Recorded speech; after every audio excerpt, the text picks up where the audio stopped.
Hello प्यारे बच्चों, कैसे हैं आप बच्चों। आज हम आपकी क्लास 6 की संस्कृत का 3rd चैप्टर रीड करेंगे। ये आपकी संस्कृत की किताब का तीसरा पाठ है बच्चों। पाठ का नाम है शब्द परिचय तृतीय। बच्चों, इससे पहले हमने 2 पाठ पढ़े हैं। शब्द परिचय भाग पहला, शब्द परिचय भाग दूसरा। आज हम करेंगे शब्द परिचय भाग तीसरा।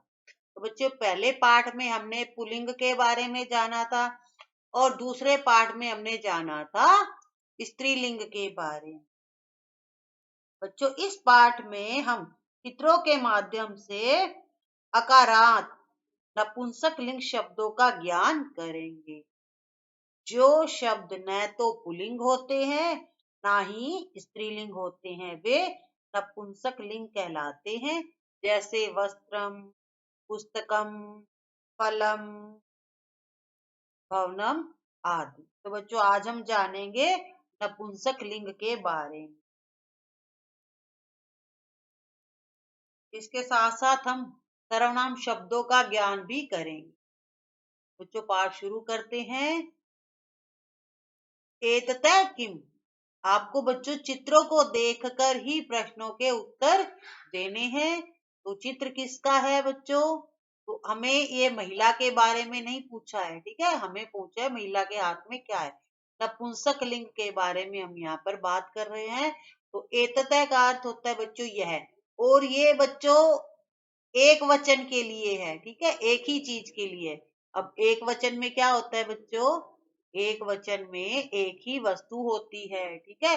और साथ के साथ मैं आपको यहाँ पर इनकी हिंदी भी बता दूंगी ताकि आपको पढ़ने में आसानी रहे। एततः किम, एततः होता है बच्चों यह, किम मतलब क्या।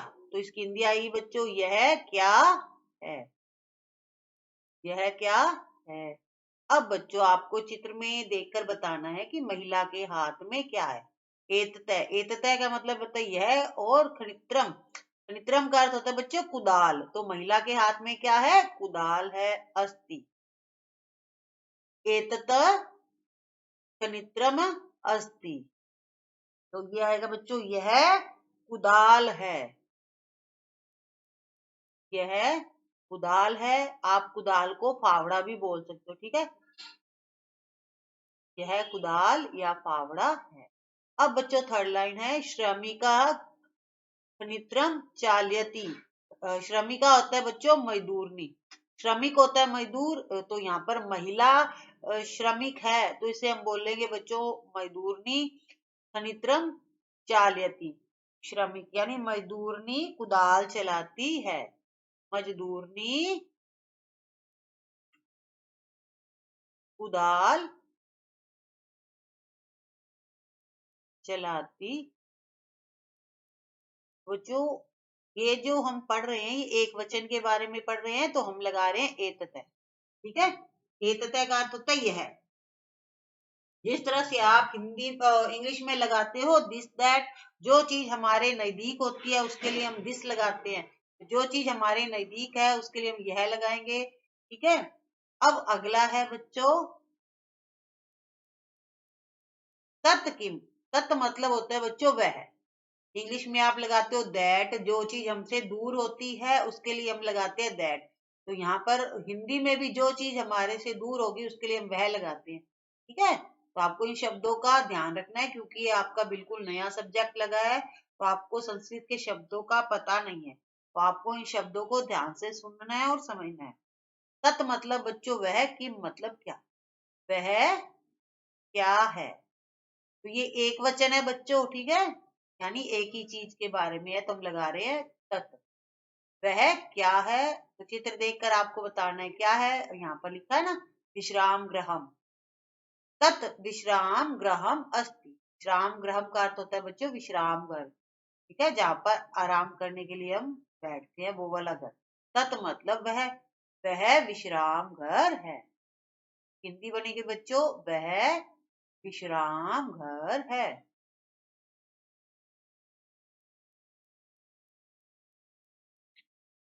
किम अत्र भीतिकम अस्ति। किम का अर्थ मतलब है क्या, अत्र मतलब यहाँ, व्यतिकम का अर्थ होता है बच्चों दीवार, अस्ति मतलब है क्या यहाँ दीवार है। तो आप देखो विश्राम गृह में क्या दीवार दिख रही है आपको, क्या यहाँ दीवार है। अत्र, अत्र मतलब यहाँ, व्यतिकम न अस्ति, यहाँ दीवार नहीं है, यहाँ दीवार नहीं है। अत्र भीतिकम न अस्ति, यहाँ दीवार नहीं है।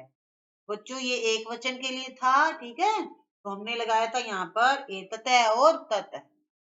अब बच्चों बहुवचन आ जाएगा, और सॉरी द्विवचन आ जाएगा। द्विवचन में दो चीजों के बारे में पूछा जाएगा, ठीक है, यहाँ लिख देती हूँ द्विवचन। द्विवचन में दो चीजें होंगी, तो संस्कृत में बच्चों तीन होते हैं वचन, एक वचन, द्विवचन और बहुवचन, ठीक है। अब दो पैरे होंगे हमारे बच्चों द्विवचन पर, यहाँ पर दो दो चीजें के बारे में पूछा जाए। अब जब द्विवचन आ जाए तो बच्चों लगाएंगे एतय, और जो हमारे नजदीक होंगे, जिस तरह से आप इंग्लिश में लगाते हो दीज दोज, ठीक है, ज्यादा चीजें होती है तो हम लगाते हैं दीज और दोज। दीज उनके लिए लगाते हैं जो हमारे नजदीक होती है और ज्यादा चीजें होती है, ठीक है। यहाँ पर एते, एते का मतलब आएगा ये दो, एते का क्या मतलब है बच्चों, ये दो। और के मतलब क्या, तो इसकी बनेगी बच्चों हिंदी कि ये दो क्या है, ये दो क्या है। तो आपको क्या देखना है, ये सुनार के हाथ में क्या है, दो दिख रही हैं, तो ये क्या है, एते अंगुलिये के तय, ये दो अंगूठियां हैं, ठीक है। एते का मतलब क्या लिखोगे आप, एक साथ लिखोगे ये दो, ठीक है, और नजदीक है इसलिए हमने एते लगाया है। एते लगाओगे तो ये लगाना पड़ता है, ये दो अंगूठियां हैं,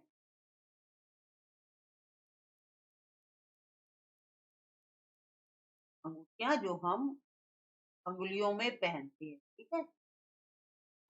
यहाँ पर आएगा तो स्वर्णकार है अंगुलिया के रचयति, स्वर्ण, स्वर्णकार का अर्थ होता है बच्चों सुनार।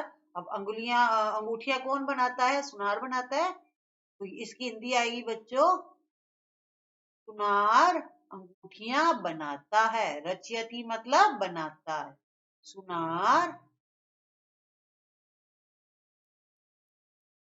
अंगूठियां बनाता है। तो ये बच्चों दो अंगूठियों के बारे में बात हुई थी, द्विवचन आ गया, ठीक है, और द्विवचन के लिए आप क्या लगाओगे, एते, ठीक है। अब ते मतलब वे दो, अब वे कब लगाएंगे हम, जो चीज हमसे दूर होगी और ज्यादा होंगी, तो द्विवचन में दो चीजें आ रही है तो हम लगाएंगे ते, वे दो क्या है। ये किसके बारे में पूछा, ये बस के बारे में पूछा, वे दो क्या है। ऊपर हमने दो अंगूठियों के बारे में पढ़ा था तो हमने लगाया था एते, ठीक है, मतलब ये। अब हम बस के बारे में कर रहे हैं और यहाँ पर लगा हुआ ते, मतलब बस हमसे दूर है। ये दो क्या, ते बस याने स्तः, ये दो बसे हैं, बस याने मतलब बसे, ये दो बसे हैं। ये बच्चों अब किसके बारे में बात करिए, बस के बारे में। बस कितनी है, दो है, द्विवचन है तो हमने लगाया ते, ठीक है। वे दो बसे हैं, ते बस याने कुत्र गच्छतः, ते बस याने कुत्र गच्छतः, कुत्र मतलब कहाँ, गच्छतः मतलब जाती है, ते मतलब वे दो, बस याने बसे, वे दो बसे कहाँ जाती है, वे दो बसें कहाँ जाती है। ते रेल स्थानक गच्छतः। ते मतलब वे दोनों, रेल स्थानक मतलब रेलवे स्टेशन। मैंने ऊपर बच्चों जितने भी डिफिकल्ट वर्ड हैं वो रेड पेन से लिख दिए हैं, तो आप नोट कर लीजिएगा। गच्छतः मतलब जाती। वे दोनों रेलवे स्टेशन जाती है। रेलवे स्टेशन जाती। बच्चों आपकी सुविधा के लिए मैंने सामने उनके हिंदी भी लिख दिया है, आप नोट कर लीजिएगा ताकि आपको पाठ अच्छी तरह से याद हो। बच्चों ये थे हमारे दो पैरे द्विवचन के, अंगूठियों वाला और बसों वाला। अब हम करेंगे बच्चों बहुवचन के बारे में। बहुवचन में ज्यादा चीजें होती है, ठीक है, दो से भी ज्यादा होती है। दो हो तो द्विवचन आ जाएगा। अब दो से ज्यादा हो, 3, 4, 5, 6 कितनी भी हो तो वो हो जाएगा बहुवचन में, ठीक है। अब बहुवचन में जब चीज हमारे पास होती है तो हम लगाते हैं एतानी। एतानी का अर्थ होता है ये सब। एतानी का मतलब ये सब और कानी मतलब क्या, तो इसकी हिंदी बनेगी बच्चों एतानी कानी, ये सब क्या है। तो ये बच्चों हमारे नजदीक हैं और ज्यादा हैं तो हम लगा रहे हैं एतानी। एतानी मतलब ये सब क्या है। एतानी कर वस्त्राणी संति। अब कर वस्त्राणी का अर्थ होता है बच्चों रुमाल, जो आप हाथ में रखते हो।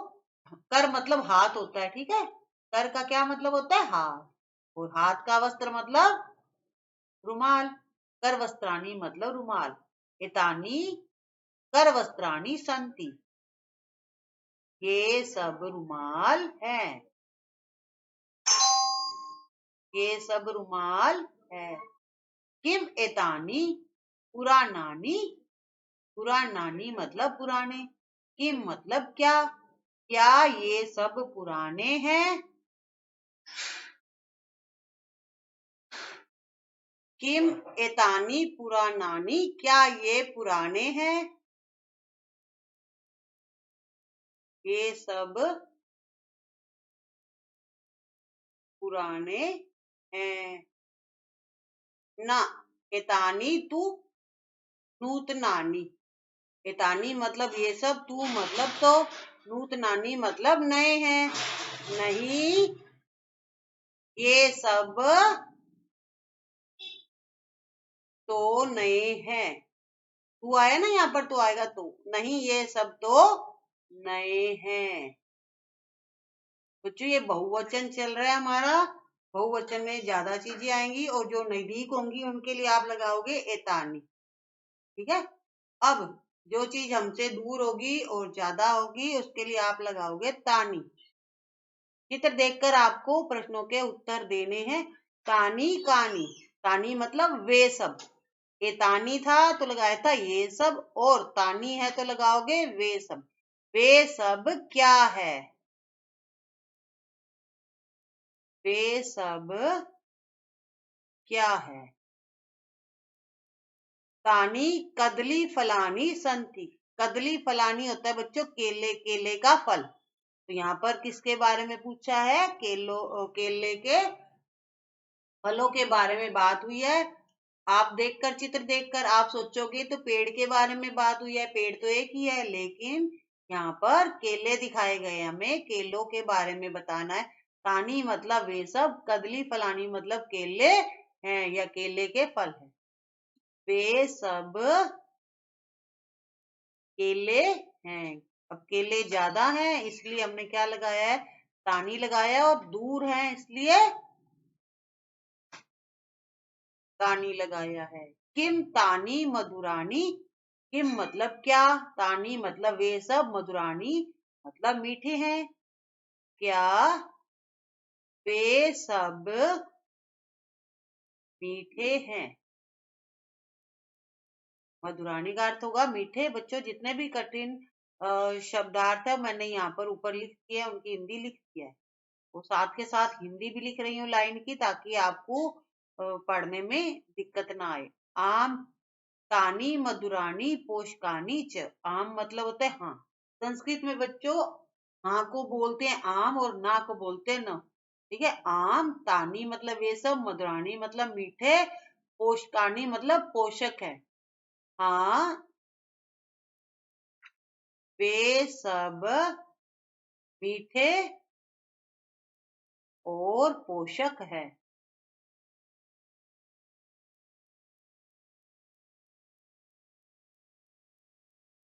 बच्चों, आपका जो आज का थर्ड चैप्टर था वो यहीं खत्म होता है। पहले बच्चों हमने 2 पार्ट बना लिए हैं, उनके क्वेश्चन आंसर भी बना दिया है। नेक्स्ट वीडियो में हम इसके क्वेश्चन आंसर बनाएंगे। तब तक आप दोनों पीछे के दोनों पाठों को और आज के पाठ को रीड करके रखिएगा। वीडियो अच्छा लगा हो तो लाइक एंड शेयर कीजिएगा, और अगर अभी तक आपने चैनल को सब्सक्राइब नहीं किया है तो जल्दी से कर दीजिएगा। Thank you. Have a nice day.